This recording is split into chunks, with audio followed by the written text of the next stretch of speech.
আহমদ নয়ন আপনি লিখেছেন, আমার জাকাতের টাকা কি আমার আপন ছোট ভাইকে তার মাদ্রাসা পড়াশোনার খরচ চালানোর জন্য দিতে পারবো?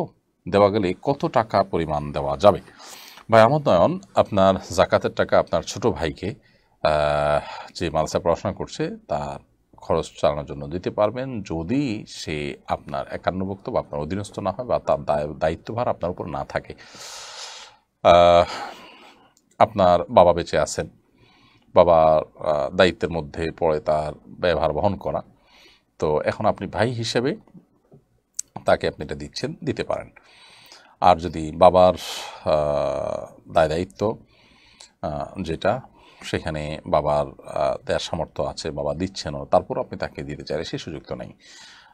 কারণ সে ছোট মানুষ হিসাবে তার অভিভাবক যদি সম্পদশালী হন, তাহলে সেক্ষেত্রে সেও তার অধীনে জাকাতের হকদার আর হবে না। আর যদি তিনি নিজে অভাবী হন, তাহলে তার ব্যয়ভার বহন করতে না পারলে আপনি তার ব্যয়ভার বহন করতে পারেন এখান থেকে।